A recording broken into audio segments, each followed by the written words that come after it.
TV drama podcast. More a pungent disaster than a dungeon master, I'm Scot.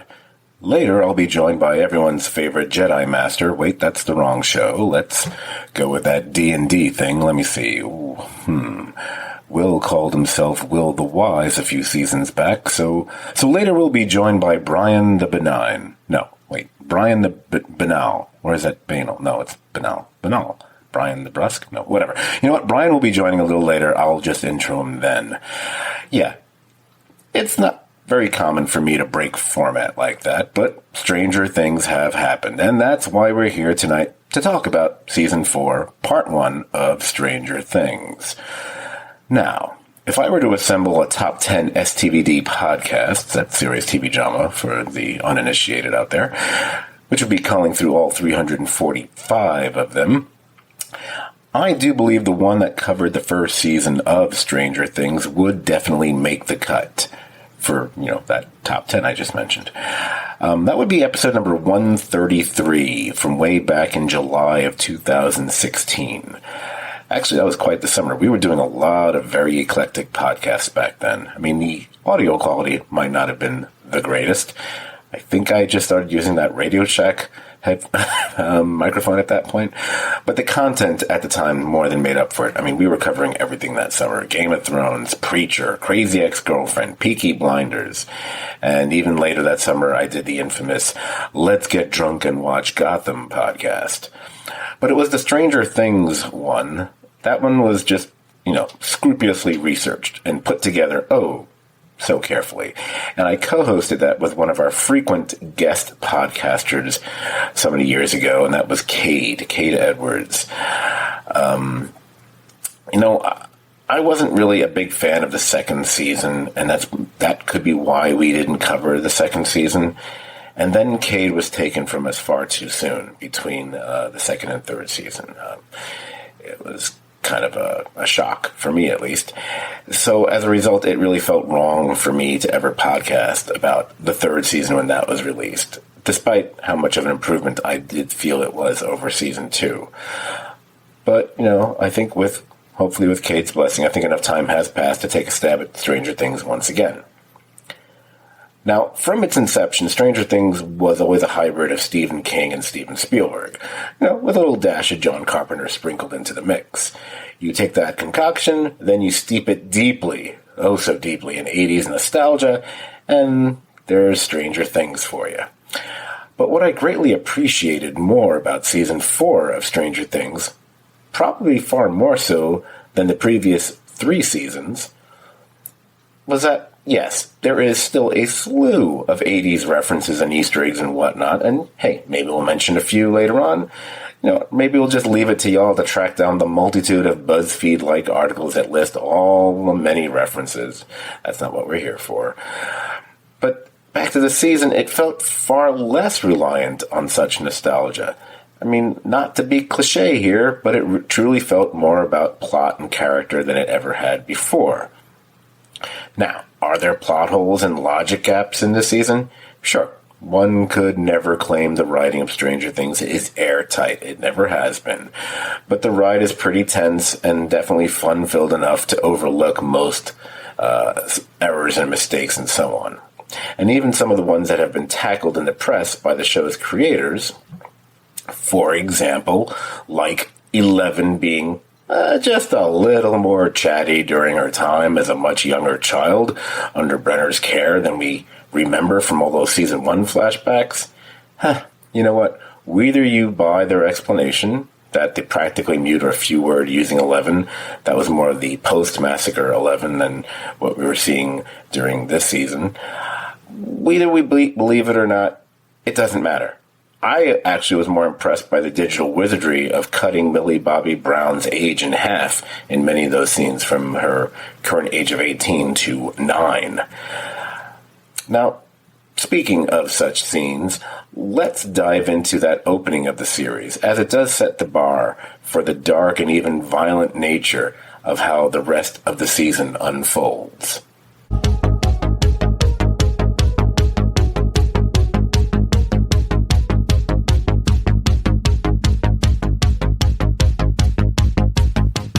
The opening, and perhaps it should be noted that we get a warning that this episode was filmed a ways back, as the timing of the recent school shooting and what takes place at Hawkins Labs here is rather unfortunate. Now, I will confess, I did not realize that this opening that we were watching was actually a misdirect, a mystery even, until far later in the season. I initially took it as wow, they're really going super dark with this new season, and I like it. 11 has a lot of blood on her hands, and not just literally. But it has a chilling effect. It's there to inform us. You think you know 11's backstory, or at least enough of it. Well, you don't. And if you're questioning that, what else might you be questioning? But you know what? Let me pivot away from that opening now and give an overall view of all the storylines of Season 4, which can essentially be broken down pretty much like this. Well, number one, you have the rise of the creature that the kids name Vecna. Once again, they're lifting a name out of Dungeons & Dragons. It's basically a much more evil version of Big Mouth's Shame Wizard that leaves its victims as broken, mangled, and distended corpses. Now, this town of Hawkins is gripped in fear and paranoia, though you'd think they'd be used to such things by now. And a number of Hawkins residents we know, and well, even if love's a bit strong, unless they really, really like, whether they're freaks or geeks or neither, they all set out to hunt down, as well as save one of their own, Max, and clear the name of a new addiction to the mix, Eddie, who kind of looks like a genetic fusion of Eddie Van Halen and Robert Downey Jr. We'll have more about him in a minute. It's a storyline with character subplots intertwined like Vecna's viney tentacles. Will Steve and Nancy get back together? Will Robin feel bold enough to tell anyone other than Steve about her actual sexuality? What about Lucas and Max? And does Max have extra batteries for that Walkman of hers? Then we can bounce over to, what I would say is number 2, the West Coast, where the Byers family was relocated along with 11. Now, the focus there splits like the Demogorgon's head. We have Joyce and Murray reuniting to track down the presumed dead Hopper, but the bigger focus is really on 11 and her initial inability to fit in at school that eventually has near disastrous consequences at the local roller rink. And yes, we do bring in Mike, visiting from Hawkins, the long-distance boyfriend who doesn't seem to realize you never end a note to a long-term girlfriend with just "from." So he's left hanging more with Will, the kid with the worst haircut, and it wouldn't matter if the year was 1986, 2026, or 1666, it's just an awful haircut. But probably not as awful as he feels about dealing with what are likely his suppressed feelings for his best friend Mike. Meanwhile, Jonathan's become a near non-entity. He's mostly getting high with his new buddy, pizza guy Argyle, all as a way of dealing with how his long-distance relationship is in even worse shape than Mike's and Eleven's. But as that storyline splits, we also branch out to Hopper in Mother Russia, showing Jack Bauer-like intestinal fortitude as he endures torture at the hands of the classic Soviet military bad guys. And the plot that spins out there is that a guard is going to help him break out after making a deal with his Amerikansky girlfriend for 40 grand. But after that goes south, Hopper later realizes that the little gladiator-esque sport the Ruskies have been engaging in at the prison is actually the feeding time for a creature he knows all too well, the Demogorgon. And if I'm mispronouncing that, not putting the right accent on the right syllable, deal with it. You know what I'm talking about. I don't care. Demogorgon, whatever. And of course, we have the other major plot thread, which is the one I led off with in the first place, 11. When 11 returns to Hawkins Labs, essentially to get her powers back, but maybe to get her memories back, and what we learn about her past and its horrifying impact on the present.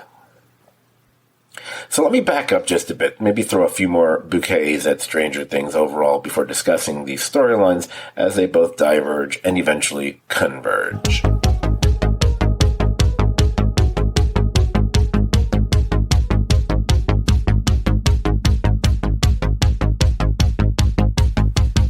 Now, the first thing to talk about before any plot or cool homage or reference or whatever, it's the steady creative stream of new characters that the viewers find themselves embracing as much as any season 1 original.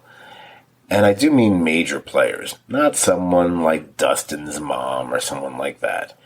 So we go back to season 2, that's when we added Max to the mix. Yes, I've used Max and Mix twice in this podcast. I don't care. I'll probably use it a third time. And you know what? We almost instantly loved her, even despite the fact she's a ginger.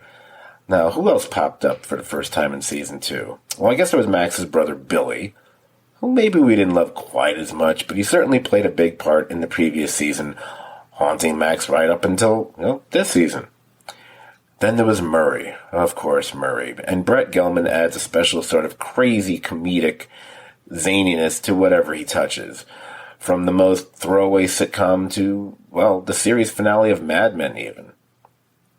And then we even got a little bit more with Lucas's younger sister, Erica, who first appeared in season 2, but starts to play a bigger role in later seasons and episodes. And we do meet Dr. Sam Owens for the first time. That would be Paul Reiser, whose 80s cred is built on the twin towers of, My Two Dads, and also the Great, Great, Great Aliens sequel, which also came out in 1986, which is when this season takes place, coincidentally. We hop over to season 3, and that is when we added Robin into the whole, universe here. She became an instant fan favorite.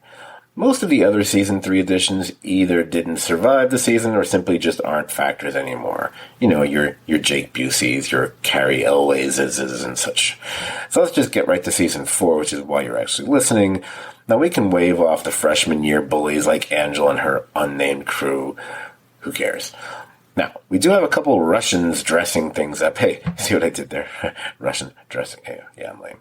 Anyway, we get Dmitri, the conniving prison guard who eventually does bond with Hopper.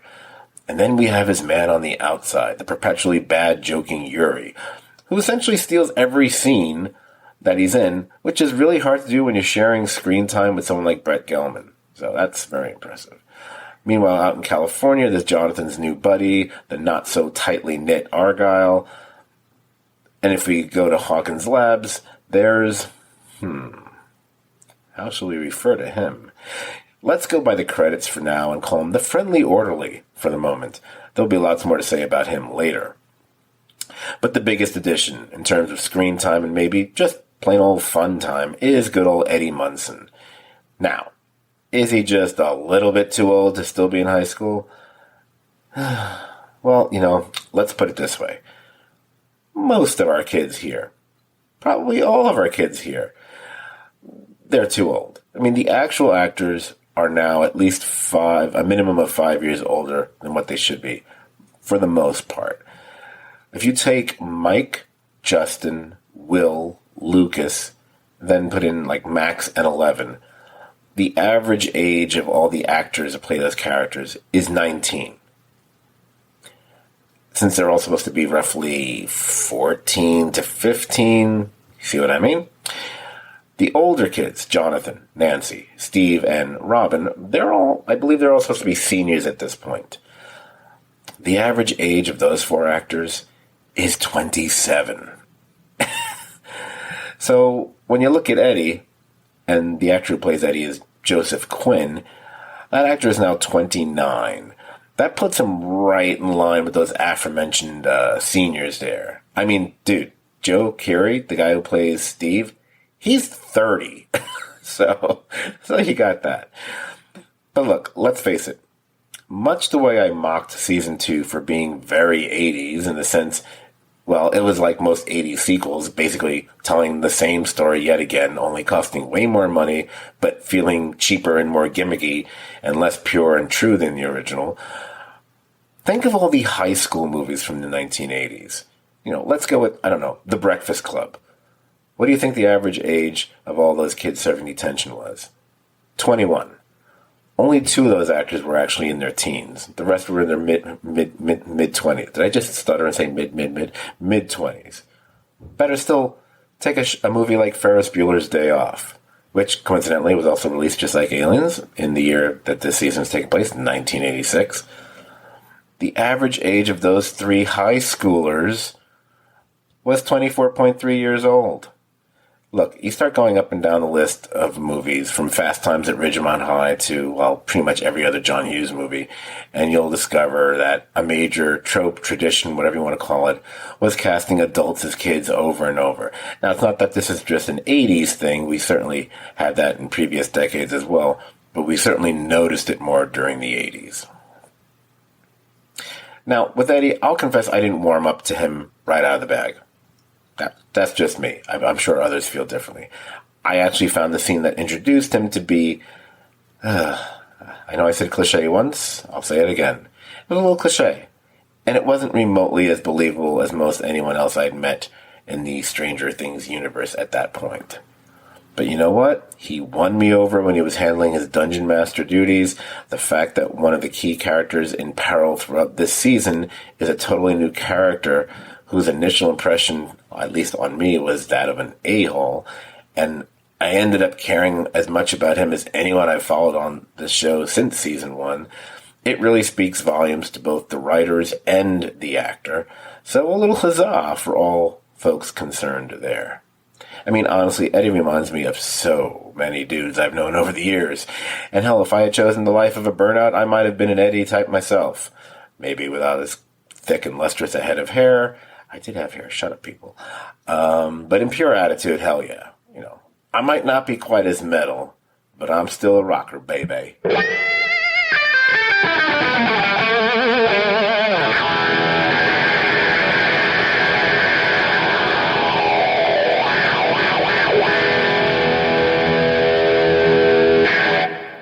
It's only appropriate that after a jangly, loud, and rather obnoxious guitar chord, that this is when I'll bring in our barrister buddy, Brian. Howdy there, Brian Man Choi. How you doing? Hey, I'm doing good, and I'm one of the last in line with Dio and Eddie. So I'm glad to be here representing Dio with the devil horns. The devil horns. I'm having flashbacks of so many denim jackets with metal iron-ons and such. Now, I had mentioned from the top that Stranger Things started out as a kind of a fusion hybrid of Stephen King and Steven Spielberg, with elements of Carpenter thrown in for good measure. And, you know, you can see that sci-fi fantasy elements were part of the show from the get-go. I mean, the very concept of the upside down, the flip side, alternate parallel universe, yeah, you can find that in a number of places. But if you're a Stephen King fan, you can't help but think of things like The Talisman, which, you know, they often refer to going between the universes as flipping, you know, as a major influence there. Even the early Dark Tower books. And come on, Suburban Kids is a Spielbergian staple, from E.T. to the Spielberg-produced Goonies, which is the show has been compared to a number of times. We saw that they leaned heavily into Carpenter's The Thing last season, you know, inching closer to horror than they had before. So then when you get to this season, they have hopped the bus and headed straight to Elm Street. Because they are hitting a number of nightmare notes here, especially Nightmare on Elm Street 3, Dream Warriors, which I think might be my favorite of the Nightmare movies, if I'm not mistaken. So there are definitely more moments of terror in this season that we had seen before, whether it be the gruesome deaths of Vecna's victims or what really happened at Hawkins Labs. And when you have that element being ratcheted up, and as these characters are also getting older, themes are getting more mature, and thus the stakes start to feel even more dire. Now, I know that in all the previous seasons, the universe was always at a horrible, cataclysmic, end-of-the-world level before. But when it's these horror elements, it feels more personal. It's more selective, much like the way Vecna is targeting victims. It's more visceral as a result of that. Now, however, and this is where I will fold in one of my critiques of the season, minor, occasional, I won't have that many. Or I should say part 1 of the season. So annoying. The one thing that works against the horror element here is the overall overstuffed nature of the entire saga. And that's just it. I said saga. And Stranger Things really should not be a saga. I mean, I am not one to complain about getting too much of a good thing necessarily. Hence, like when we all got together and were talking about the Batman movie a few months ago, I was saying, I'm not complaining about getting more Batman. But here, when it's a TV series and you're not just talking about an extra, 20 minutes, it reminds me of the problem I and many others have had. It's not just a Scott thing. We've had with many a Netflix show in the past. Kind of like those MCU ones I've mentioned a number of times, where you have a 13-episode season that should just be 10 or 8 or even 6. Because all that extra time weighs everything down and it sags as a result. And the problem here is that the storylines are not even remotely given equal weight, which in of itself is fine, because you're always going to have A plots and B plots and C plots. I get that. Totally fine with that. But when you do that, you end up wasting some characters. And some characters this season there's no way to get around that they've been utterly wasted compared to even how they've been used before. I mean, as we get into the different storylines, we'll certainly address that when it comes up. And I got that little bit of negativity out there just now, because I also want to say I still vastly enjoyed this season. I would take it in a heartbeat, so far at least, over season 2. I might prefer it over season 3 so far as well. I'm not totally sold on that yet. I want to wait for the final 2 episodes, but I think, which I believe will be like 17 hours each. But I think this is shaping up to be the best season since the initial one of season 1. So with all that, now I will let Brian speak, because he's been chomping at the bit, or the tobacco bit there, to say something. No, I'd just say I agree with you. It might be my favorite season since season 1, but to quote my son, Quentin, I asked Quentin where it ranked, and he said he was waiting to see how it finished, but he'd really enjoyed it to see how it finished. I really like it.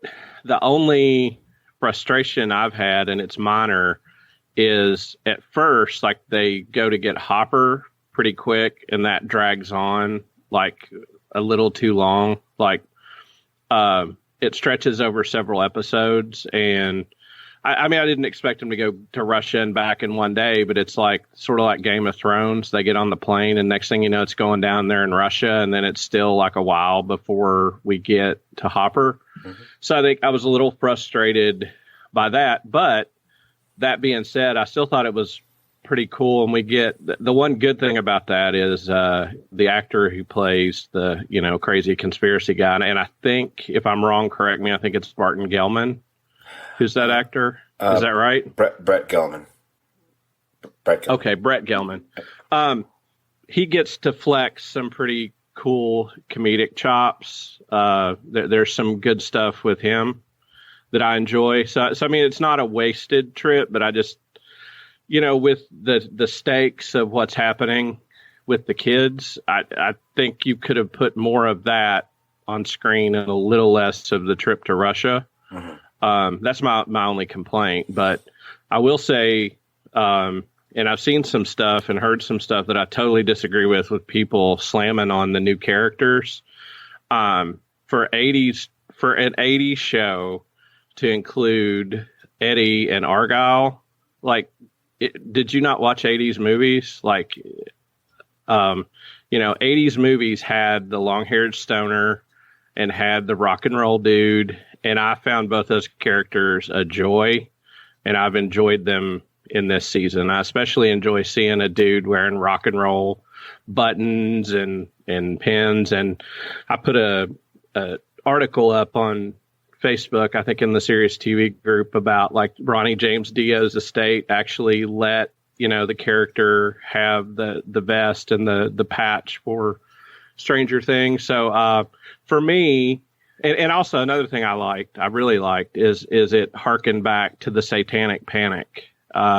You see hints of that, of D&D is of Satan, and communities rallying that their kids are going to be taken over by Satan, and that, for a kid of the 80s, those were real things. Like, if you had D&D, people thought you were a weirdo. If you listened to Dio, you were going to hell. And so, I mean, I've liked those elements of the 80s ring particularly true to me.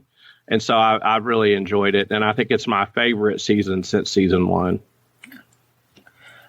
I don't think I can disagree with any of that. Spot on.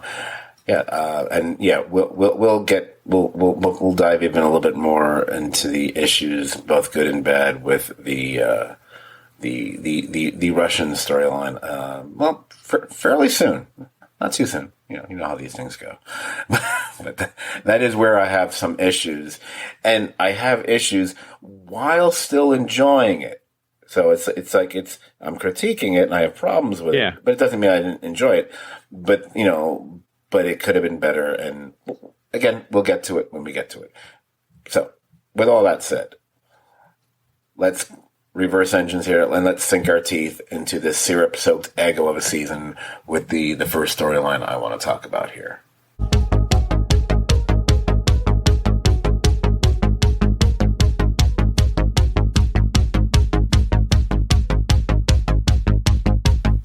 So let's kick things off talking about all those kids and murders in Hawkins, because that's where a lot of the guts of the story lies here. No pun intended for any guts that we might see in the story. Or am I thinking of The Boys right now? I've got the gore from The Boys in my head, trying to talk about this PG show, comparatively speaking.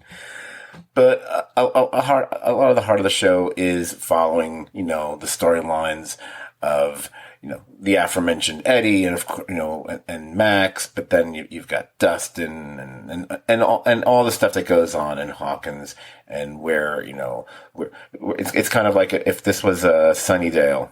Is it Sunnydale from Buffy? This is where the Hellmouth is, essentially. It's Hawkins.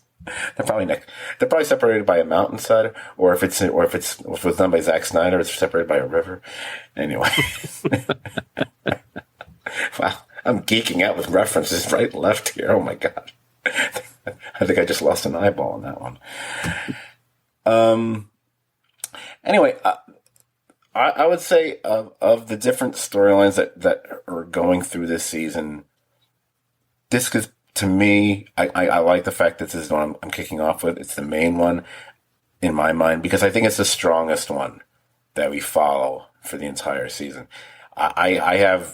I don't know if I have any issues or quibbles with it whatsoever. I vastly enjoy so much about it, both in terms of the plotting, the menace, and all the character work that's being done with the different kids. And I don't mind. I enjoy the relationshipy stuff too.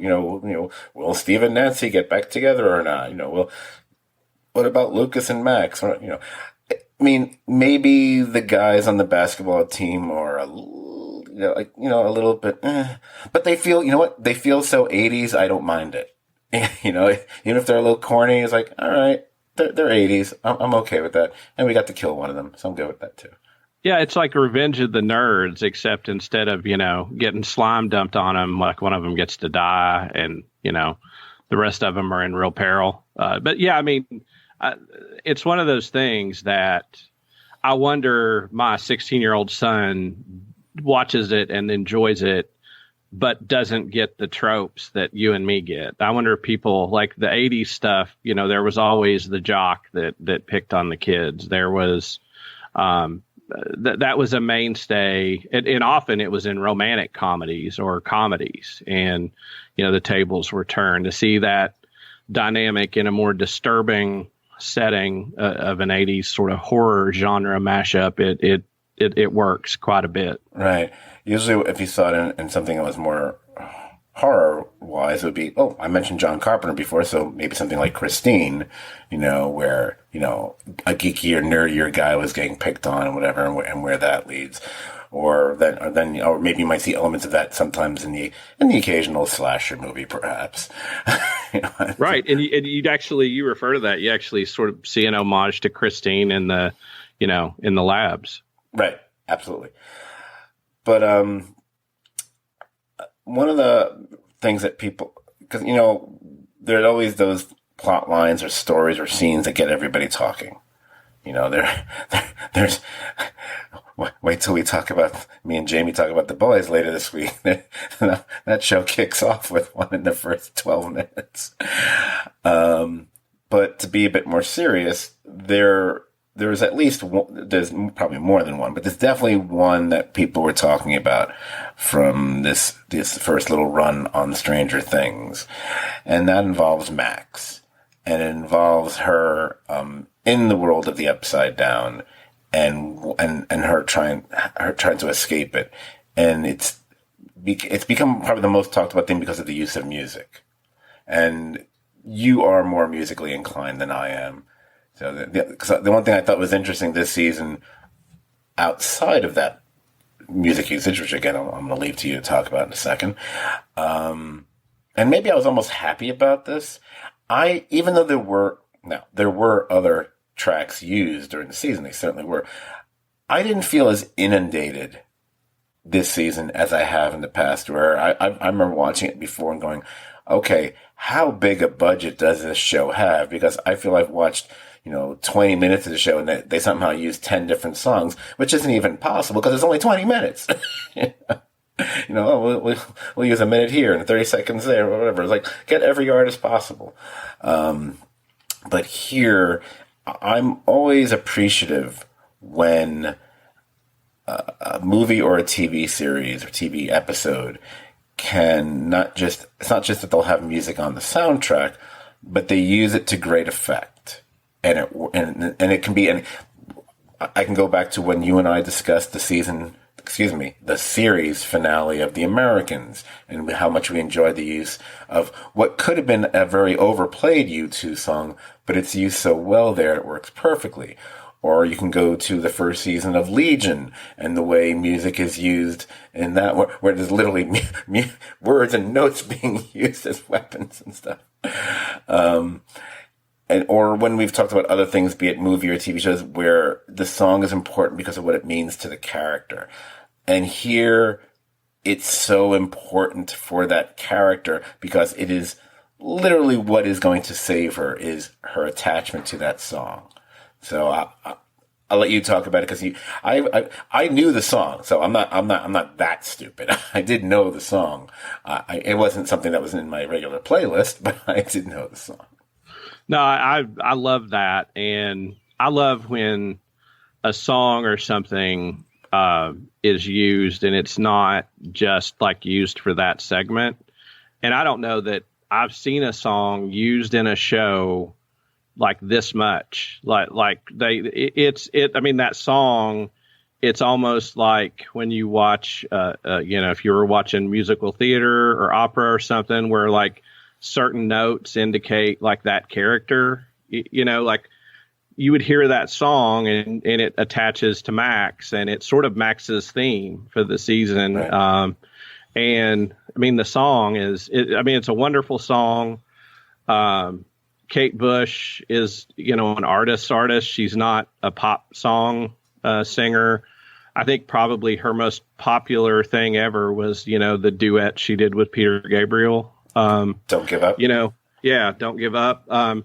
She never sought like sort of the pop mainstream. The album that song is on, Hounds of Love, is fantastic. If you, just listen to that song, there's great stuff on several albums of hers. To see her sort of be rocketed by this, to give them such generous use of this song, and the payback to her, I think she went to streaming number one, like her streams have went up 8,000%, but Max's connection to this song is wonderful. And when it culminated, I can imagine Kate Bush being thrilled to hear her song on Stranger Things. And I read an interview where she said she let him use it because she liked the show. When they asked, she liked it. So she's like, okay. But I can't imagine when she saw that cinematic piece of Max running for the opening and her song playing and the rocks crashing, that looks every bit like a Marvel blockbuster, that looks like, and to see that and manifest in such a weighty use of it, I just thought it was freaking beautiful. It was brilliant. And that it paid respect to the song. The song aided the scene, and it was just seamless. It was one of the best uses of music that I've ever seen. Right. Absolutely agree. The closest I can think to it that comes to mind, be it recently or years ago, a bigger deal here, of course, but it reminds me a little bit of when we were talking about the use of the Nirvana song in the Batman movie and how they ended up also, I think Giacone, whatever, ended up stripping it out and doing kind of a melodic or classical version of the Nirvana song peppered throughout, so it became kind of almost part of the Batman or Bruce Wayne theme. The only other thing that ever comes to mind where you'd hear something being repeated throughout the course of the series, maybe the first, I'm going to say the first two seasons of Peaky Blinders, when they would bring in another artist. I think it was Jack White season 1 and PJ Harvey season 2. And outside of, obviously, the opening is with the Nick Cave version, the original version of Red Right Hand. Love that song. But then you'd hear either Jack White or PJ Harvey kind of riffing on that song, and they would sprinkle it throughout. If I'm remembering correctly, it's been a while. I believe they sprinkled throughout the series. Just for like dramatic structure, whatever. But here, what makes this a bigger deal than most any other use that comes to mind is just how it plays such an important part of the story, of the plot, and of the character. When you get that synthesis of plot and character, and it's integral. I'm wondering how much I think I read part of an article with her too, but they're probably not going to get into numbers because, my back, as I've mentioned in past podcasts, I have a licensing background. Part of me is going, she could have gotten a pretty penny for that. I hope she didn't let them just do it for. There's no way they did it for free. Just put it that way. No. I'm sure, but I'm sure she had no idea the way it would blow up. Yeah. That's why it reminded me of the Batman thing, because all of a sudden something in the way all of a sudden was topping the charts, and it's like that wasn't. I don't even think that was a single release from Nevermind way back when. It was. I mean, it's not exactly a peppy song.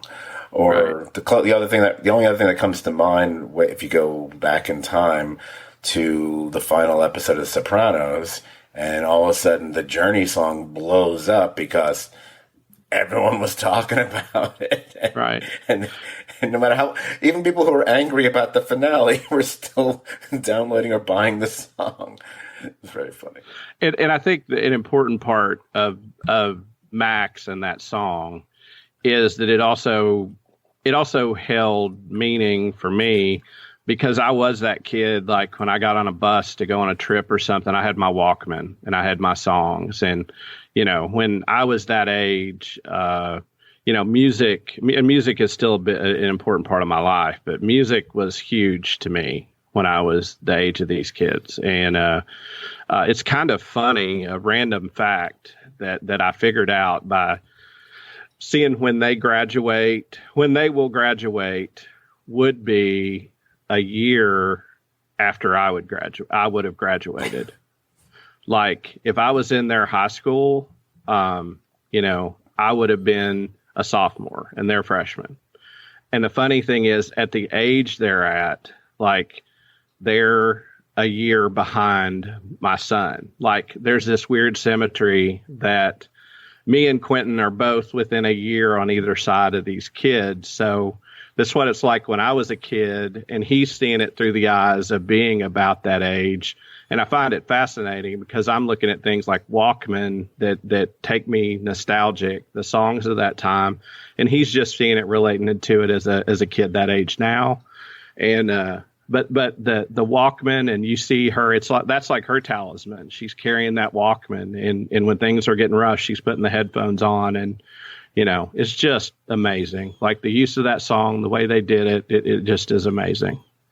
So I'm going to make one prediction before I move on to other things about the storyline. Well, it's not really a prediction because it's probably not going to happen. But the writer in me, I can't help it. So we've got 2 more episodes to go, and we know they're both super long, whatever. And now the thing that she's been having to do ever since they caught on to the whole music connection is she has the song playing constantly. Even when she has the headphones off, you hear that's when you keep hearing it here and there, which is really great. It's a Walkman. We all had Walkmans. You know what happens with Walkmans? Batteries run out. Yeah. Batteries are going to run out.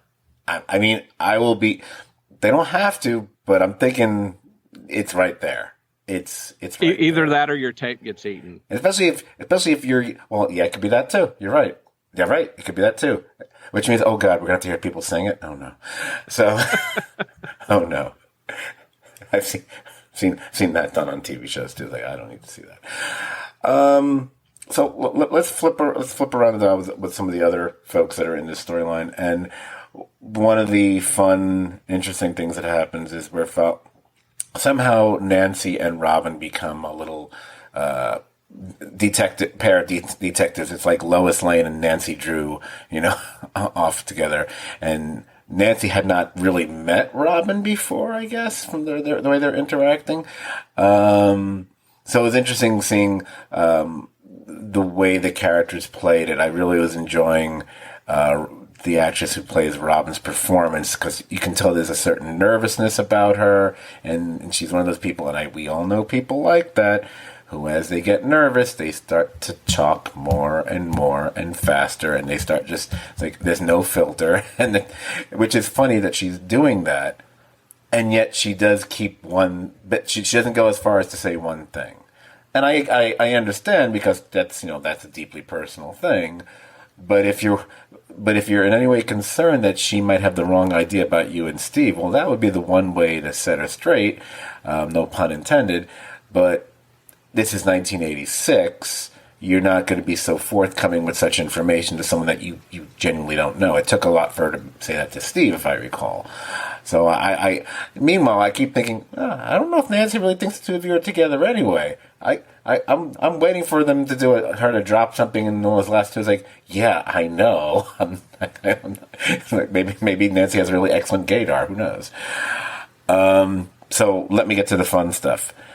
When they get dressed up, it's more Robin getting dressed up. And this is also one of the many echoes of season 1, where they do things that we saw in season 1. I think 11 got dressed up from clothing from Nancy, and here it's Robin, and they go to the institution. Okay, so we got a couple of things going on there. First of all, mention Nightmare on Elm Street. There's no way we could do this podcast without giving a shout out to Robert Englund showing up. Stunt casting of stunt casting there. And the fact that it's Robert Englund, but they play the entire scene, and even the set decor and everything is like, okay, you're doing Silence of the Lambs here. I mean, everything from even the way the brick looks. I was expecting one of the inmates to throw a handful of spooge at them as they were walking by. And I think they were almost hinting that they were going to do that, and they don't do it. But it's very Silence of the Lambs. But in case we didn't realize who it was who's actually behind glass, when he's actually scratching the table, is like, oh, look at that. They're going as far as like, just in case you don't realize who this is, we're really going to make it clear we're making a reference to Freddy.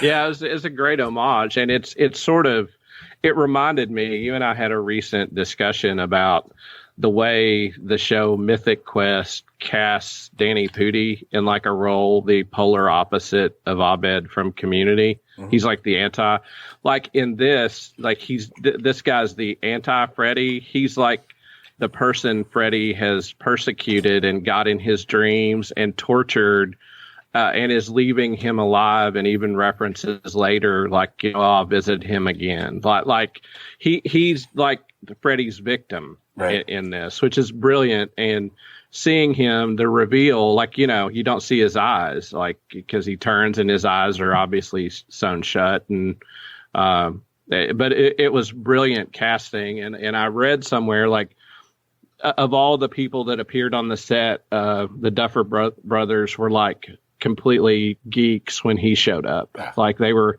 totally, in awe that he was there and did it. And like, they really enjoyed him being on set. Oh, I could totally see that. It's so funny when I think back to the 80s, and the first time I saw Robert Englund was on V. And then I went from that, and then I saw him in Nightmare on Elm Street. I was like, okay, that's two very different roles for you, sir. But yeah, it's a nice little piece of work having him in there. And then we get the flashback to the story from the 50s. And, Ozark fans, we recognize the younger version of him as the perpetual sap dude from Ozark. Does he end up getting baptized in the final season and leaving with Richard Thomas's weird woman's? I don't know what's going on. It feels like he's about to join a cult, and he seems like a cult member. We get that flashback story. Little do we know when we're first watching it, like, oh, we're going to return to this flashback story later on. There's a lot more going on here than we realize when we're with Robert Englund in his cell there. But we'll get there when we get there. So, I mean, again, there's a lot of stuff going on in this story, in this really thick storyline, which I feel they were able to really wrangle and control pretty well. Even despite this is the one that has probably the most characters and bouncing around off each other of any of them, from the D&D stuff and bringing Erica back into it. And she was a great cast addition a couple seasons ago. Even if it's infuriating that she kind of blows them up later on. and like, you've been with them for other things, don't you know? It's like, no, you're just a perpetual younger sister who just has to get on your older brother's nerves. And she's one of the many scene stealers on the series to begin with. But I mean, I was not a D&D guy myself. I don't even know if I knew anyone who was specifically. I guess there were a few kids I knew in high school that might have been part of it, but I wasn't that aware of it. But I'm familiar with it enough to be able to follow what was going on. I do know about it enough. And you mentioned Mythic Quest, and of course, when you think Mythic Quest, then we also think Community, and they certainly riffed on this on Community, yeah, a number of times. So whatever I didn't know before, I certainly knew after watching Community. So it's a lot of fun the way they once again incorporate that into the show, because that's been part of the show since season 1 once again. Because it's interesting. They've probably done more stuff they've done way more stuff with Dungeons and Dragons in 4 seasons of Stranger Things than they've done with video games, and which is fine. It's just, for me personally, I think video games were kind of a bigger deal overall, but it's just not where it's not where they chose to go, which is fine. Because there's a million places you could go that they didn't necessarily go to. And also, I will say I was a D&D guy, and had a group I played D&D with, and remember a family member had us all go to a church thing about how, like, we actually went to church for a thing about how it was satanic, and we all went to it and immediately were like, this is even cooler. Like, after that was done, the same way that the backwards masking stuff, and people would go to churches and say, if you listen to Led Zeppelin backwards, and it's like, oh, well, cool, I like Led Zeppelin even more, because of that. But I think the thing that rings true to me of my experience is I got into video games in high school. And when I was younger, you'd want to get out of your house. Like, TVs weren't in every room. You'd get on your bike, and, we used to ride to this pond, and we'd ride to this pond, or we would go play in the woods. And I think these kids are coming of age that video games are going to enter the equation, but D&D is getting together with your friends and getting out of the house. My house back then had one TV, and my dad ruled it with an iron thumb. So, I think the only thing I ever got to watch was BJ and the Bear. So thanks, Dad. Also, I mean, it's probably likely that while video games were a big thing, coast to coast, of course, but it might have been even more so at times in more urban areas where it wasn't about, running out and riding your bike up, up through the mountains and wherever all these kids always seem to do, from ET to this, whatever. We didn't do that. But we just went around the corner. So, then in like suburban areas, you had to go to the arcade. Here it was like, no, it was right around the corner. It was at the local car service or the candy store, whatever. There was like every block, there was video games. They were everywhere, But again, we had pinball. We had pinball at the pizza place down the road. We'd ride our bikes and play either the Kiss pinball machine or 8-Ball Deluxe. Those were the two pinball machines of my youth. Hey, we had the pinball too, dude. When we talk about Dungeons and Dragons, you all talk about wizards. The only wizard I ever was a pinball wizard, right? That's right. I came up with that on the spot. That's how good I am. All right, so so getting back to this, like I said, it's a really burgeoning, thick-wit storyline. I really enjoyed how they handled pretty much most of it, and and the fact that certain stories would rise to the top, like the Max story, especially when it culminates in that episode, and from that point on.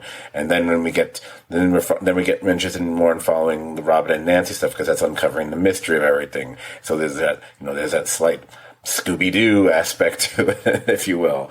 Why is no one wearing an ascot on the show?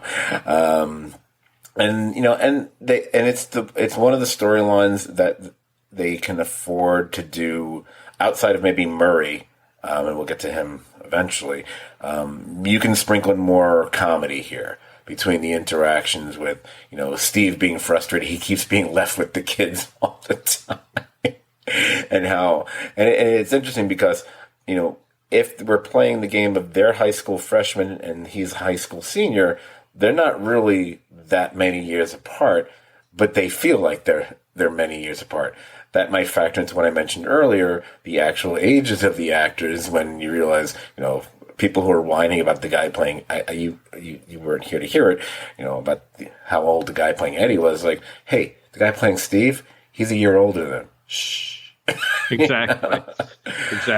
But I very much enjoyed that. And also, and you had mentioned the, just how great it looked, the scene, with Max in the Upside Down. And I'll say that about a lot of this season. I haven't looked into what the budget was for this show, but I'm pretty damn certain it was pretty massive. Oh, yeah. If Netflix is going to be throwing their money up against something, it's going to be one of their crown jewels, which Stranger Things is.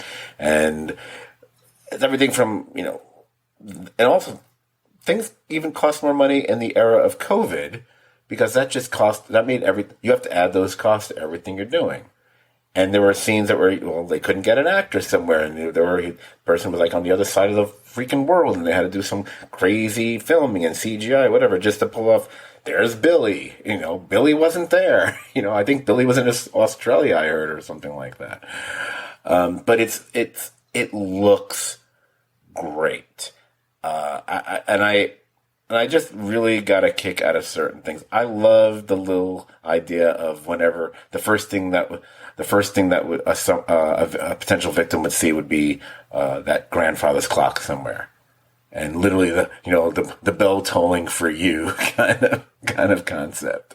So I really was enjoying the hell out of that. I could have lived with that. If the story had just been that storyline only, I would have been okay with it. Yeah. And, the chemistry,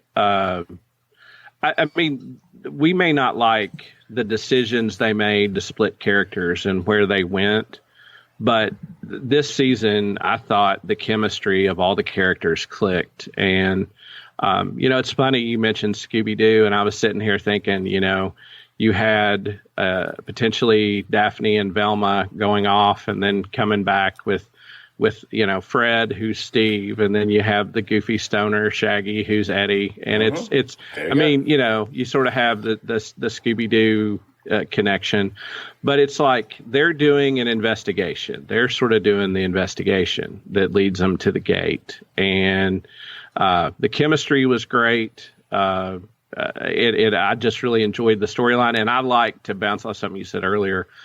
I like that the character, I forget her name, doesn't tell Nancy like her secret. Robin. Robin. She just sort of says, she's sort of like, look, here are the facts. Like, there's no way we're together. And Nancy gets over it pretty quick and then sees how fierce she is in that administrator's office at the psych hospital. And that's great. You see a sign of Robin where she just is a total badass, and a great scene. And from then on, the chemistry was wonderful. And I thought all the chemistry in the cast this season was great. I don't think they made any decisions that for me didn't work.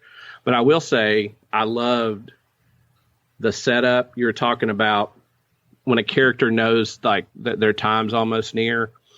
That was a great device because you as the audience then know when it's coming for a character. And the one thing this season that was shocking was the degree of brutality when people died. Like the especially, and I don't know why. I mean, I've broken an arm, I've torn up a knee. And so when I see bones break, I know what that feels like. So inherently I get a little sick at my stomach.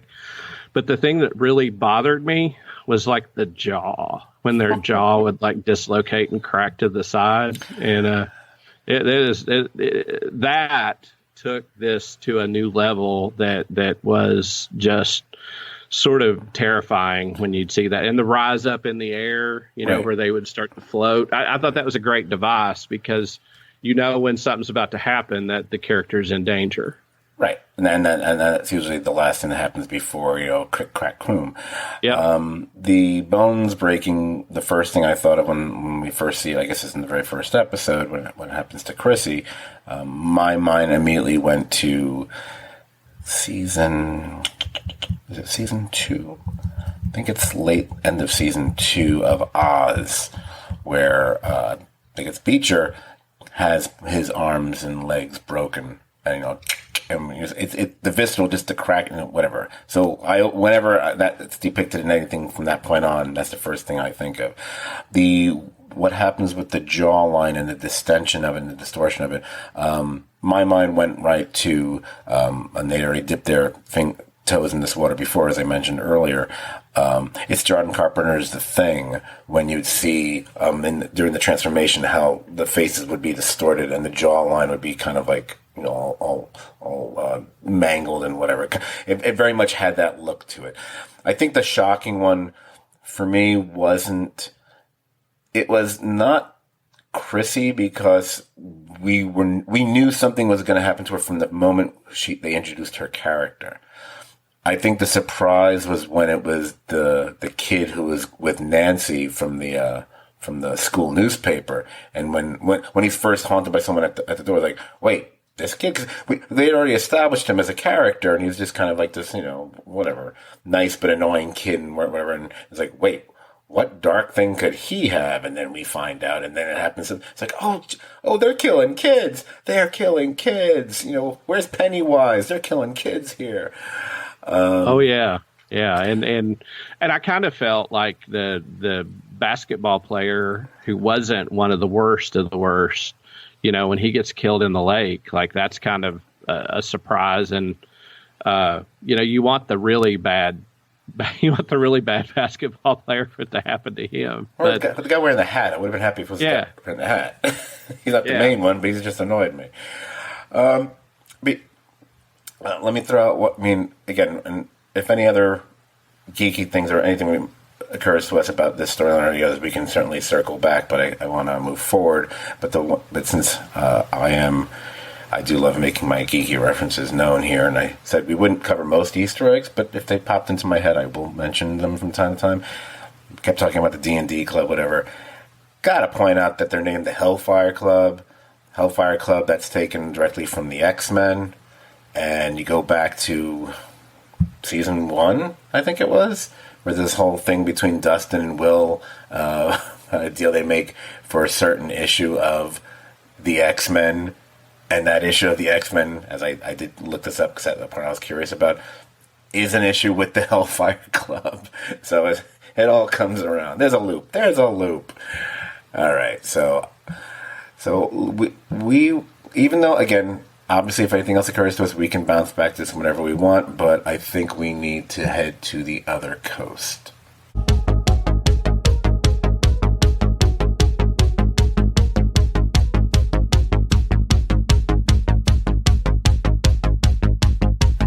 And by that, I mean we got to give some California love to the Byers family and 11 that are in Cali now.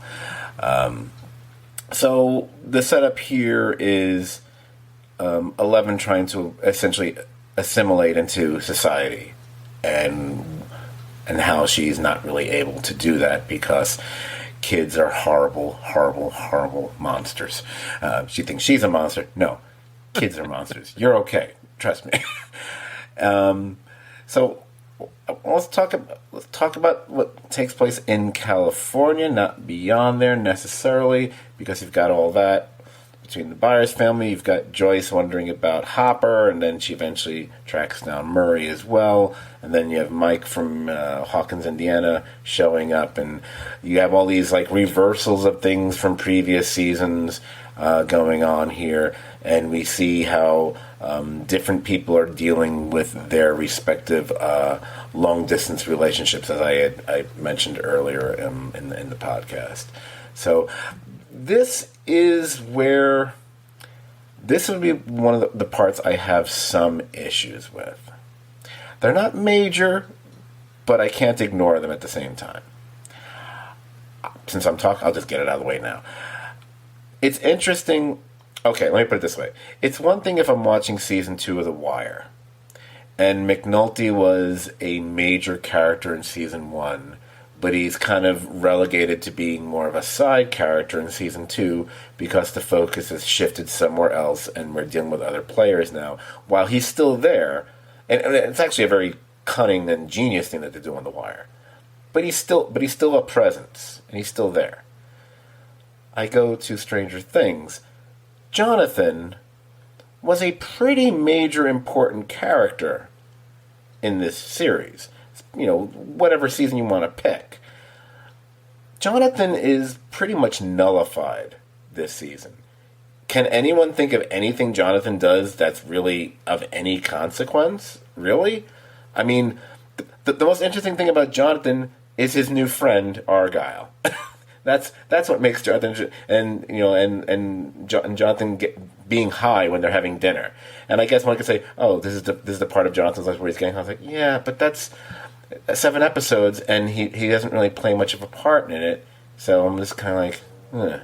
So that's I'm going to keep on this track. I'm going to get all my negativity out right now. That's a major fault, I feel. It's one thing not to be carrying one of the major stories. That's okay, but not when I feel that you're kind of just wasted and they don't know what to do with you. Which leads me to someone else in that whole Byers family is screwed, quite frankly, because of Joyce, Winona Ryder, who has actually been giving a very interesting performance throughout this series. I never know if she's great or not, but I enjoy it nonetheless because I was like, I believe it. I very much believe her performance. Oh, and you go back to season 1. She's tremendous in season 1. Is it just me? Now, look, you mentioned it before, and we're going to be talking about it soon. We're getting there with the whole Hopper and Russia stuff, whatever. And love Murray. Murray makes those scenes infinitely watchable. But doesn't it at the same time kind of feel like we're relegating the character of Joyce and Winona Ryder to this kind of like this goofy second banana status that she doesn't really. It feels like there's no weight to what she's doing, and the fact that, like you mentioned earlier, that storyline is dragged out does not help that matter. I will forgive other things, like, it's funny how she just disappears and it's like, oh, I'm just gonna. Well, it's like, I'm fine with that.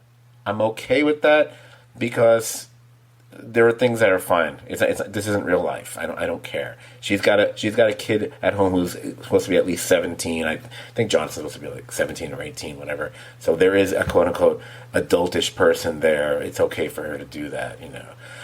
I just felt like I don't know. As much as I enjoy Murray's performances, I kept going, this. It was like what you were saying before. This is going on too long. It's being stretched out too much. I enjoyed it. I mean, the Yuri stuff was amazing. I loved Yuri as a character, but oh my God, we got to the end of the thing, and I kept going, wait a minute, are they still in Russia? Have they still not gotten out? Oh my God, it might as well be, what's his name in season 4 of Game of Thrones, and he's, all he's doing is, let's cut his dick off now. I don't, it's going on forever. Anyway, I'll stop now. I'll let you talk. I agree with you. I think the saddest sidelining is Jonathan, and I mean he's and I wonder if like it's his availability or something was going on, but they even go out of their way to say, like, he's saying maybe I don't want to be with Nancy anymore and I'm not going to go to college where she wants to go to college, and that they kind of cop him out in a way that to me was disappointing because he wanted to be with her, and that was such a big storyline that it just sort of gets thrown away, like it, and of course it opens the way for her and Steve is the more charismatic, likable character to a lot of people, but the casual way that he sort of throws that away, and sort of Argyle becomes the new version of him that gets the funny lines, that's more sort of the center of attention, is disappointing. And with Joyce, I think the thing that's, once they get in the airplane, all the stuff in Russia, it's all Murray's plan. She's doing what Murray says, and she is just sort of like riding shotgun to him. And the most consequential thing she does, which is a big thing, but it's just that she pushes the right buttons to save Hopper. Like that's the big thing she does, right? All right, she might as well be Kate Capshaw in Temple of Doom. Just like she might press a button by accident, but it just feels very wasteful. Especially, you got Winona Ryder. She's still somebody. I mean, she's not shoplifting anymore. Come on. I agree with you that, like, in this, I mean, it's like Nicolas Cage. Like, is it great or is it not? I don't know, but it's always compelling. Yes. Like, like. She commits to make the choice to portray Joyce in a way that is compelling, and the thing I really hated was like when they were watching the Demogorgon fight, and like all they do is like just show her like making eyes at Hopper, like oh look, I'm so scared, and she's the damsel in distress even though she's not really in distress, and right. And Murray's getting all the good lines and all the good stuff, right? Which is fine because they're if they're queuing them up as comedic lines, it's fine. I just felt that she didn't have enough to do dramatically, which seemed odd because she certainly had a potential dramatic storyline there. I felt the execution just seemed to be played for laughs almost the entire time, which seemed odd to me when you contrast that when we would switch from that to Hopper actually in prison, because there was little, if anything, funny there.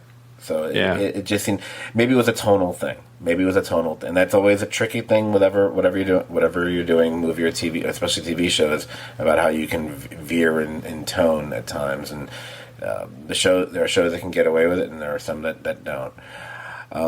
Also, so getting back to because we have other people here. I mean, obviously, the 11 in. Again, we're asserting that she is probably their freshman in high school. I think they're all like ninth grade or something. Right. So it's not middle school, it's high school. So that's the difference of experience. And so you get the whole carry routine with her at the roller rink.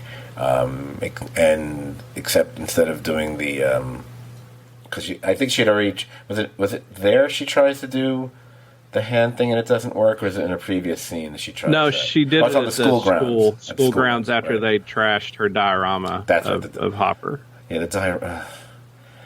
I kept going. The diorama is one of the things that had made me think, wait a minute, how old are they? Because I keep thinking of a diorama being something you do when you're very young. I keep thinking, are we still doing dioramas in high school? That seems to be more of a grade school thing to me. Like, oh, look, it's the first Thanksgiving or something. Although you do them if you attend Greendale, so. Well, yeah. Oh, well, there you go. And you try not to step in hot lava. So I kind of I enjoy that in the sense that they go out of their way to not let the audience get that moment of satisfaction of her getting back at them. And when she does, it takes such a horrific turn where it's like, oh, I mean, for a moment you're like, yeah, the roller skate to the face. And then you're like, oh. And you realize this is not going to go well for her. Right. You know? But I think they kind of flip things because I think in season 1, it's Mike who's actually getting bullied at school or something, and he's the one lying about his situation to her, and that's when she gets on him about lying to her and stuff. And now once again there's a reversal going on here. But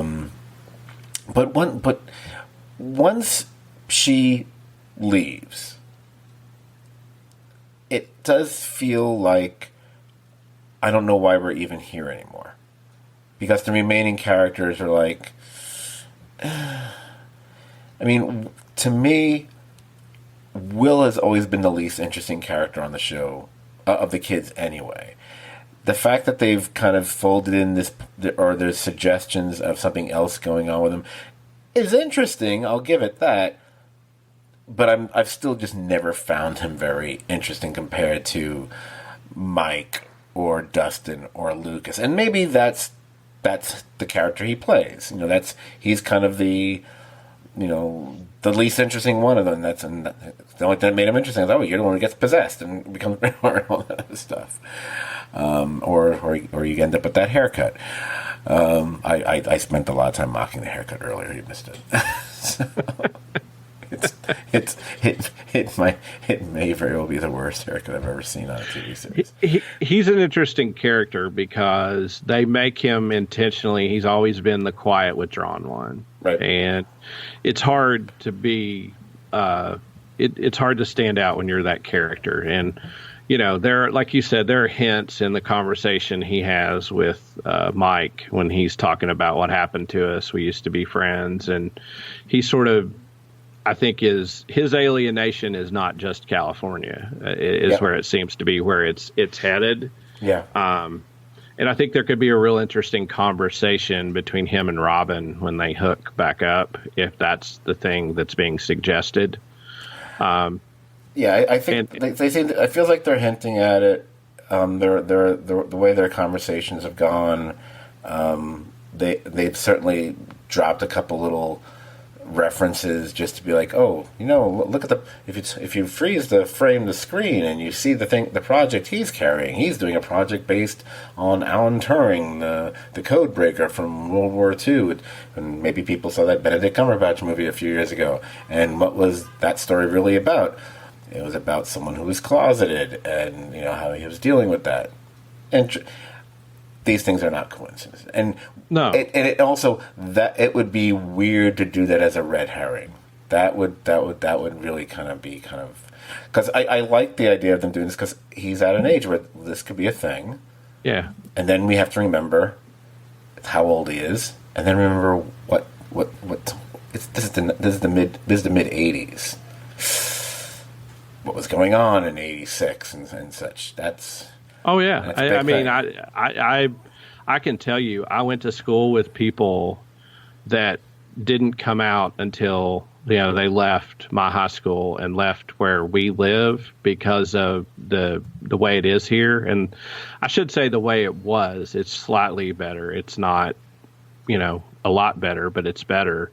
But even amongst your friends, if someone finds out, that could ruin you. And in that time frame, it was a way different world than it is even now. Right. I mean, people still run into problems, from coast to coast for things of this nature, unfortunately, still. Matthew Shepard was not that long ago. Right. But in 1986, I mean... So, I don't really feel there's a lot more to dive into here. I think we both sort of kind of enjoyed the Argyle character.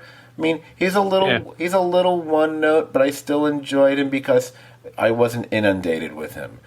the only problem was he just stood out as like, oh, you stand out so much more than Jonathan does now. I'm kind of wondering what the point of Jonathan is it right now.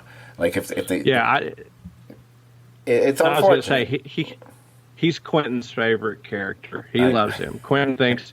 I mean, like for his age, sort of the clueless, vacant stoner kid. Like he just thinks he's hilarious. And I will say that the trek they go on, like some of the comedy he plays and the way he plays it, it is really good. But like you say, I mean, it sort of reduces Jonathan to a background player. And if I don't know if we're going to talk about it later, but if we're not, I would like to say there is that delightfully zany shot of or delightfully zany sequence in the house with the computer and the kids, and enlisting all the kids to run sort of a crazy madcap thing to get access to the computer. I was confused about that.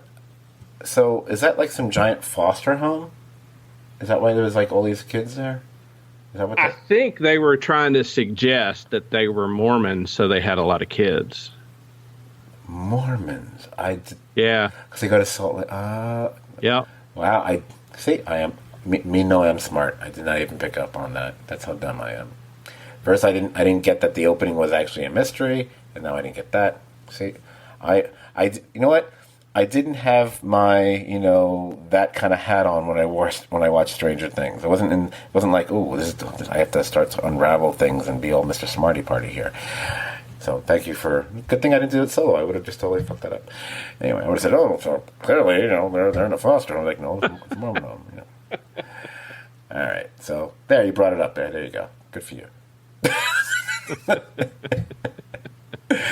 So, since we already mentioned it, and I don't feel the need to break from music just now, let's go right to Hopper in prison, because there are some things I really enjoyed David Harbour on this show altogether, and I like him here too. And does it go on a little longer than we'd like it to? A little bit. I'll give him credit for this. I love the idea that here we go, we're building up to this escape plan. He actually pulls it off, and then he's screwed, and he's brought back again. I really like the frustrating aspect of that. It's like, oh, it's Steve McQueen in The Great Escape. He does all this, and then, oh, he's going to come right back. And I believe they make a reference to the Cooler King in there, if I'm not mistaken, which made me happy, I'm sure. I was like, hey, a reference that's not from the 80s? Well, way to go, guys. But we were watching it on TV, on local channels in the 80s. There you go. It's just, I did not expect that it was going to take the entire 7 episodes. And quite frankly, are they even out at the end? I don't even remember. Did they even? They're still there, right? I don't think they've left the prison yet, or if they have, they've just left the prison. If I remember right, I think they're not out of Russia. I think another door closed. Like, did they take the Sarah Palin route to get there? How are they doing that? Alaska, whatever. See, I made a contemporary. Well, that's not really contemporary. I thought the thing I liked about David Harbour, and maybe I didn't have as many problems with his portions of it as with the Joyce and Murray part, is he's been in that prison a long time. So, and we hadn't seen him. Like, right. We saw, like, the hint he was alive after the big explosion, right? Like, So, if you spend a little more time with him, the whole time he's been there. It's like Joyce and Murray get on a plane and go there, and that takes as long as the rest of everything else. And he's been in the prison the whole time. So I liked his performance because I thought he was deliciously understated, such that, like, when he gets that alcohol and he gets that lighter, like, that's the first, like, twinkle in his eye that we see. Like he seems like he's completely beaten and defeated, and he's down. But then you get that little twinkle, and like he's got a plan, and he knows how to fight one of them. And so I like his performance and the choices he made, and the way he stayed understated. And like talking about '80s homages. I mean, a lot of this sort of reminded me of like what was it? I don't want to say, is it Midnight Run? Which movie are you talking about? Midnight Run's De Niro and Grodin. One with De Niro. I can't think of the name of it. It's the one where the guy gets busted for drugs and he's in prison. It's a prison movie. I can't think of the name of it, but I mean, in the '80s there were a lot of prison movies. Yes. Like what it's like in prison. And Brew Baker. Yeah. Well, I mean, like along that line, there were a lot of those, and him sort of getting to know the guard. I do like that the guard that was going to get him out goes in with him. I thought that was a cool twist. It's one of those things, I liked it. I just, in my mind, especially considering just how long these episodes were, because I mean, wasn't like the shortest one, like an hour and 15 minutes or something like that. They seem to get progressively longer as it went along, which is fine. But that means, I watched 7 episodes, which probably means you gave me at least 8, probably more like 9 hours of stuff. I kind of felt the storyline could have been done within the confines of 4 episodes, maybe 5. And you took all 7. I get it, because maybe they wanted where they wanted to leave things off. I get that. All right, then maybe you hold off on showing him to me for an episode or 2. Maybe then you shock me by season 2. Like, oh my God, Hopper. That's just me. Again, part of me doesn't want to complain because I really enjoyed David Harbour's performance, not just like you were saying, but I just felt that was kind of like, come on, get on with it. Get on with it. Yeah, I totally agree. But I will say the stuff we did get was enjoyable. Like it's not like it drug on and bored me. It's just, and I think that the main storyline of Vecna was so compelling that sometimes when we diverted from that, I wanted to get back to it. Yeah, I would agree. I would agree with that as well. All right, so we've talked about Hopper in prison. So if we're going to talk about prisons, that does lead us to one final destination.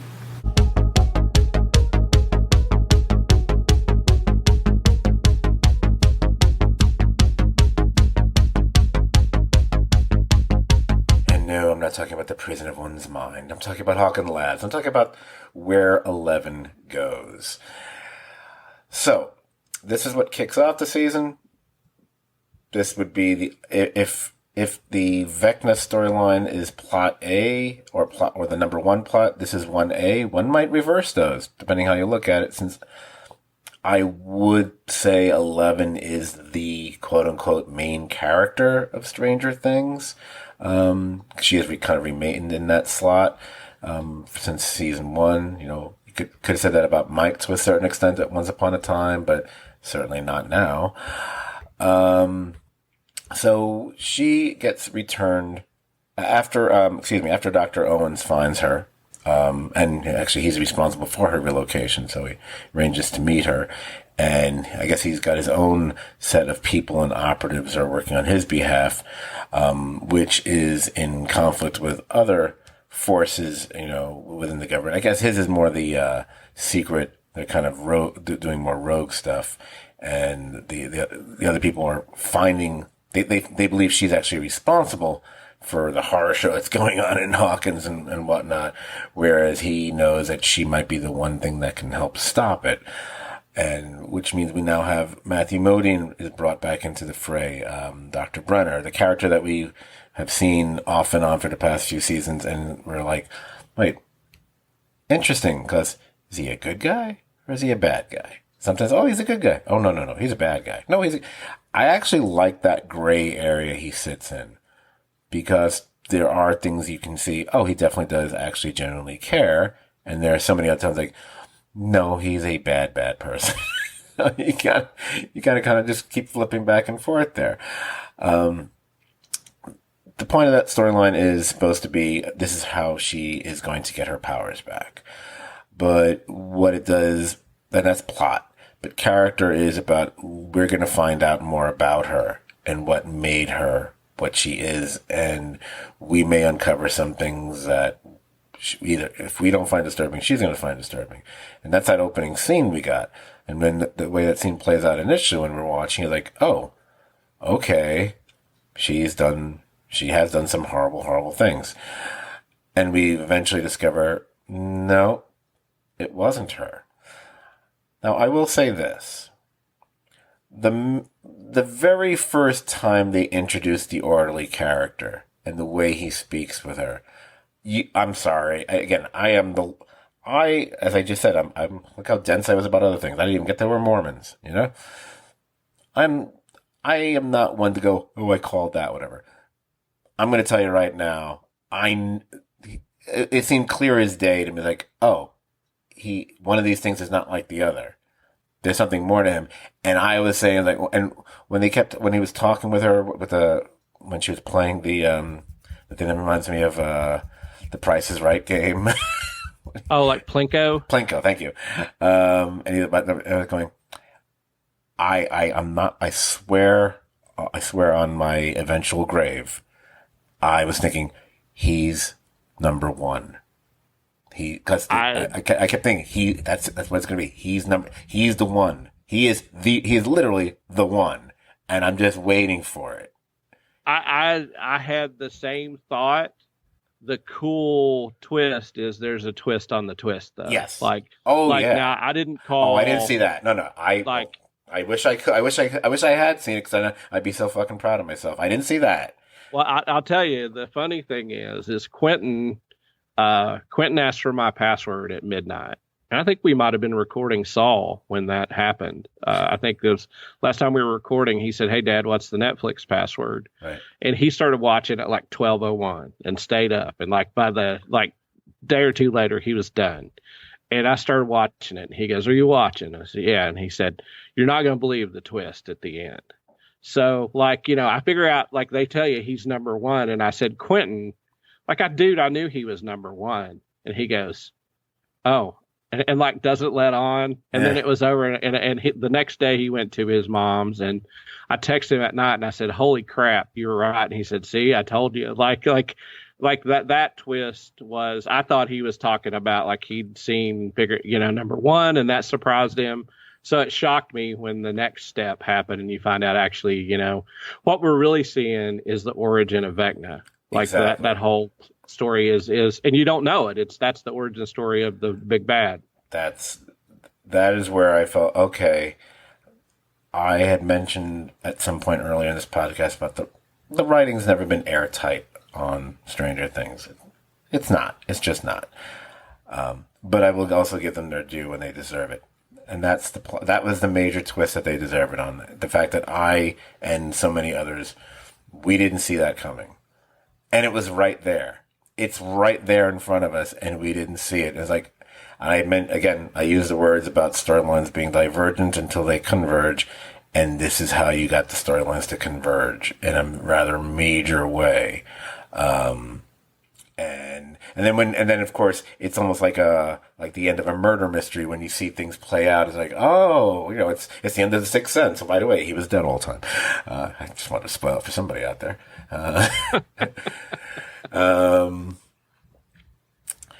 Although I'm sorry, I'm gonna make fun of that show later on. Anyway, wait for it. Star Wars fans, stay tuned. So, that reveal and how it's presented and the storytelling, it really works really well. Usually, it's the time you can get away with an expositional dump like that because it's revelatory and it shows, oh, you haven't seen what you thought you saw is not what you saw. Right. And you're thinking, wait, is he an unreliable narrator, or was the narration earlier the unreliable? It's like, no, that was before, because her memories were all screwed up. Right. And Robert Englund's character, Creel, didn't know. He can't see anything anyway because his eyes are sewed shut. So Which is hinted at in the weird flashes with Chrissy in the very first episode when her own dad also has his eyes sewn shut. Didn't you remember that? Which is you're like, why the hell did that? And you see, oh, okay, that's a weird connection there, right? So then you have this major battle that takes place between them, which then the first thing you're thinking of is, oh, this is like when 11 is fighting the Demogorgon back in season 1. I mean, even some of the nature of the fight even seems very similar. You know, he's thrown into the wall and goes through the wall. It just looks, and I think these things are done deliberately. They're done deliberately.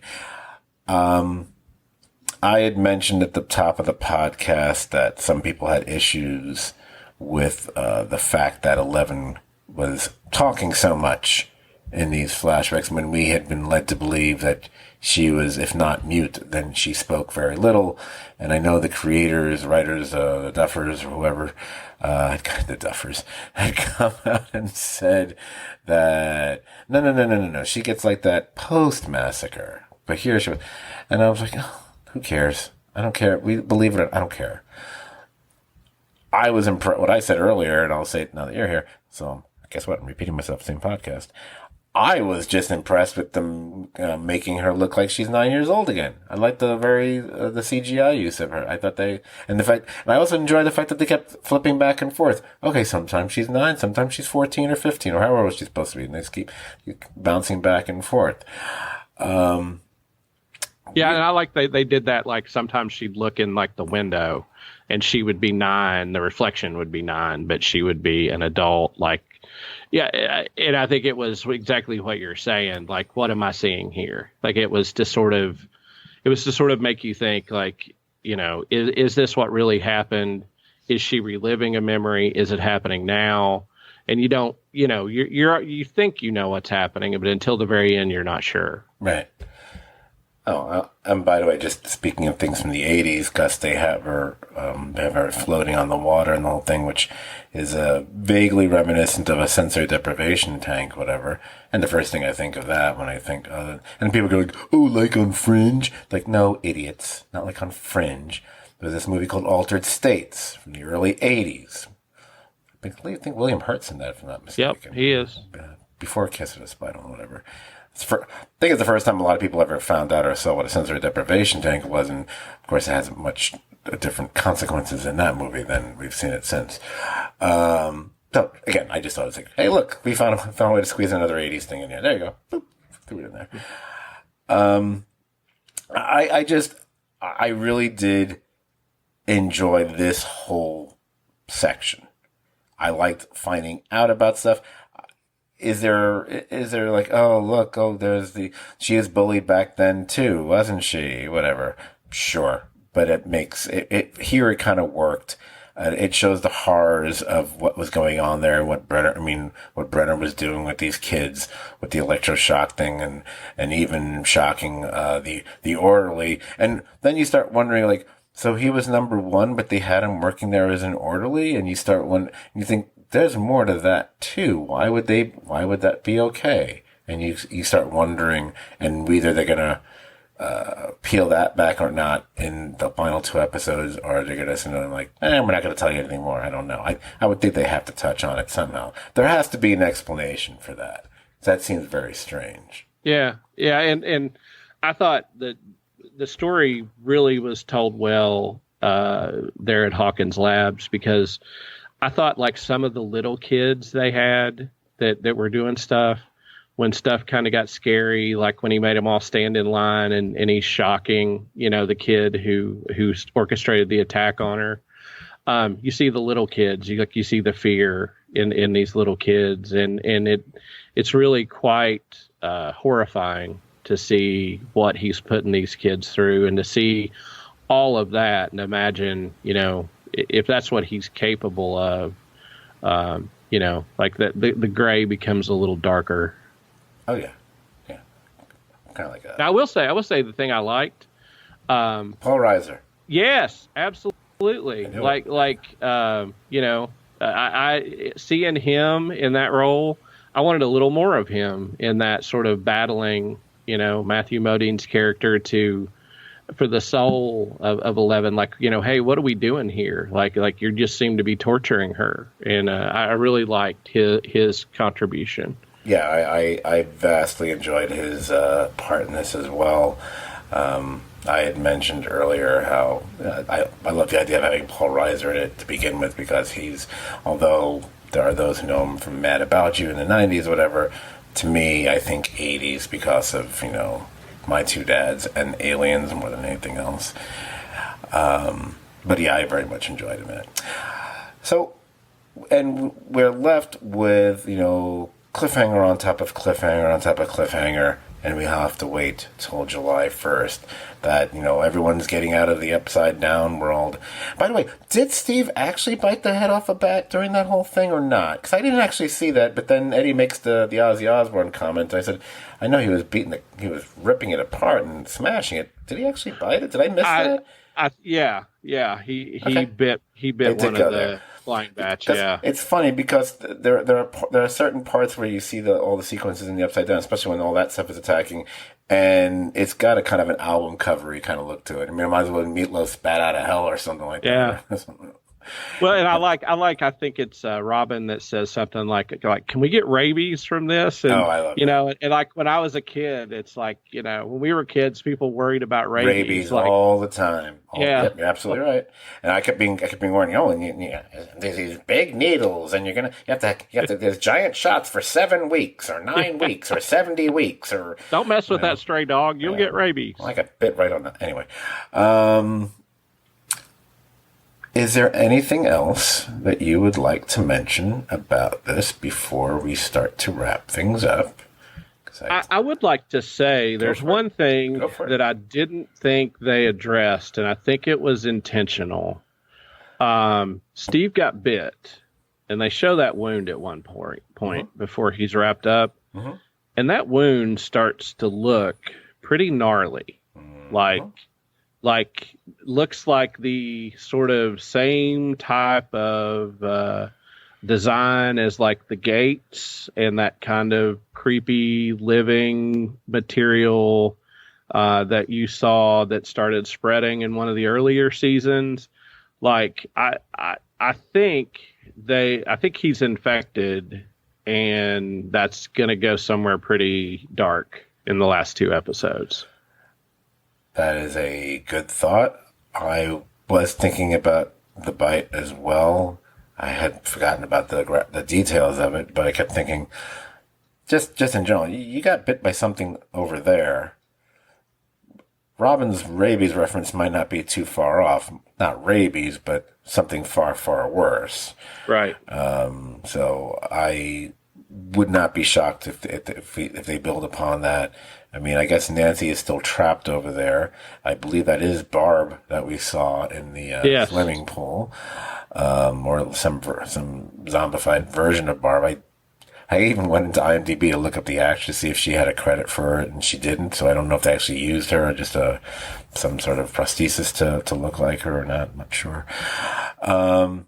We still got to finish up at 11. We've got 2 massive episodes waiting for us on July 1st. The question of whether they should have broken the season up the way they did, I don't mind. It's fine. Because the Netflix model of doing the entire dump like this, there are people who that's the only way they like to watch series now, and there are other people who would prefer it gets spaced out. And yes, one can say, oh, you don't have to watch it all at once, but you risk being spoiled. Exactly. If you exist on any form of social media. I mean, I almost got spoiled on something from The Boys the same day it came out. I mean, I wasn't totally, there was a word, it didn't, I was waiting for someone to have a certain, reflexive action take place. An involuntary reflexive action take place, and what that might mean. And as I'm watching, it's like, oh, I think I know what it might mean, but I'm not sure. And then it happened, and whatever. It didn't really spoil; it just kind of annoyed me. But that's what I'm talking about. Who knows what it could be. But by them doing this, it means people will at least still be wondering or speculating about it for the next month. Maybe, I mean, within a week or two, it's probably going to die down because there's a rush of shows coming to fill the space in June. Everything from The Boys and Netflix, you'll have Peaky Blinders is finally going to be here, and Apple TV will have For All Mankind. And at the end of the month, Only Murders in the Building comes back, and there's so many. Umbrella Academy. Oh my God, Umbrella Academy, I think, comes back this month too. Holy crap. There's a lot going on in June. Someone's getting married. I don't know. No, but I will say, this is Netflix's biggest win in a long time. Like this show, as big as season 1 was, it exploded again. And I think I saw their numbers where this was the largest watch thing they've ever put out, like so far. Like This was the biggest premiere viewing numbers of anything that they've had. So the Fast and Furious is happening outside my. I was going to say apparently Maverick's buzzing the tower. Yeah. So New York, who knew? It's amazing that they would pull those numbers when the show actually debuted at the same time as Obi-Wan Kenobi did on Disney Plus. So it makes it that much more impressive. Yeah. So wait a minute. So 10 years later, he looks like Alec Guinness. Is that what I'm supposed? Okay, just I'll go along with that. I like the way Ewan McGregor is stroking his beard and he's doing the Alec Guinness thing. Reminds me of how I used to do an Alec Guinness impression, which I will not do now, so don't even ask. One of these days, if I get a little drunk, I'll do a podcast and I'll alternate between James Mason and Alec Guinness, but not yet. The part of me is like going, but wait a minute. In Star Wars, and I'm not going to say A New Hope because I'm not an asshole. It's Star Wars. Anyone who calls it A New Hope can go fuck themselves. It's Star Wars. Stop rebranding it. Star Wars. Fucking assholes. Anyway. It's like that. Oh, they did it with the Indiana. Oh, I noticed they did that with the Indiana Jones movies too. They went and changed. It's like, no, they changed like the Raiders of the Lost Ark. No. It's Raiders of the Lost Ark. It's not Indiana Jones and the Raiders of the Lost Ark. Shut the fuck up. It's fucking changing shit. Get off his lawn. But Star Wars. No, I'm sorry. You don't rename. I'm sorry. You don't go back and change the name of a classic book decades later. You don't change the name of a painting decades later. You don't change the name of a fucking movie decades later. It's bullshit. Anyway, so Star Wars, 2 words title. That's it. Vader says, "I sense a presence I haven't felt in." He wouldn't say that about someone he only ran into like 9-10 years ago. I'm sorry. It didn't. It's bothering me. It's because it seems like it should be a lot longer ago. He doesn't. It's like, huh? Oh, he's here. That's all I'm gonna say. Unless they end up on Mustafar again. Just and people are like, oh, and every other, and these are a lot of friends of mine. I don't know if any of them listen to the podcast. I don't care if they do or not. They don't. So fuck them. I was like, oh, now we know why she named her son Ben. Really? You needed this to figure that out. Stop yourselves. Anyway. So if you enjoyed this podcast, to quote Bill Hicks, he is available for children's parties. So if you enjoyed this podcast, guess what? You'll enjoy hanging out on our Facebook page as well. It's the Serious TV Drama Podcast page. Forgot the name of our page. Like the page, and you can join the conversation about shows like, hey, Stranger Things or Better Call Saul or so many others. I have nothing to drink for the last hour. No wonder. Where can you find this podcast? Well, you're already listening to it. Why do I need to tell you? All right. You can find it wherever podcasts are found. Spotify. Amazon. I don't think we're on Pandora. I think they want like a blood sample or something. I don't remember what. I won't do it. But better still, you can find all 345. Jesus Christ of our podcasts can be found on stvdpodcast.podbean. That's PODBEAN, in case you didn't know all these years. .com. And And yeah, you can actually subscribe to it there too. You can listen to it on your phone. It looks really cool and shit, whatever. Find us on Instagram. Our Instagram handle is Serious TV Drama as one word. It would be nice to have more than 75 fucking followers, and like probably 8 of those are bots. Come on, motherfuckers. Twitter handle is at STVD Podcast. That's STVD as in Serious TV Drama. Next week, or later this week, Jamie and I will be in this ear space talking about the first 3 episodes of season 3 of The Boys. That should be quite the conversation. I've only watched 2. I haven't even watched the 3rd one yet. I can tell you right now, no spoilers on this podcast, because we're not talking about that show on this podcast. That would be wrong. But we will have a story for you about me contacting Jamie and my unwillingness to press play after 12 minutes of the first episode. I paused it and I was like, I won't do it. I can't do it. Can you just can I skip ahead like 2 minutes? I'll do that. I can't. That's all that's my teaser. So you can look forward to that. Oh, and I think, you know what? I'm just going to say it. I may be mistaken, but I think this would mark the first time that both myself and someone else who's a frequent co-host of this podcast, but that person would be Jamie, is doing another podcast about the same show. So, but in deference to, I do like at least 3 of the people on that podcast, so I will give her a shout out. Maybe after you listen to us, at some point you can track down Jamie. She will be appearing on the Crazy Hank Stranger Things podcast, which is going to be recorded Sunday night. I think you can probably find it live on YouTube. You can actually watch it. They're all pros and shit. I think it's Jamie. I think it's Jack. I think it's Maddie Eichhoff, who last time he appeared on this podcast was like 7 years ago, if I'm not mistaken. And some other guy, I think some guy I don't know how he's going to be able to talk, because he's usually like blowing Damon Lindelof or something. No, I kid. No one heard me say that. I'm going to get in trouble for that one. I don't even know the guy. Who the fuck cares? No one will tell him. Whatever. She'll be back here eventually. I'll give her shit for it. No, just fine.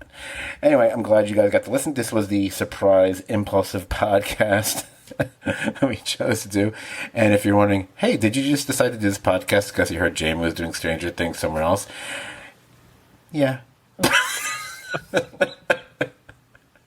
Now, in defense of myself, I just was asked, if I wanted to join it today, and ended up being an addition to the back end of the podcast. So I it was all sort of thrown together at the last minute, but it's been enjoyable. Oh yeah, I know my shit, man. The S doesn't just stand for serious. It doesn't just stand for Scott.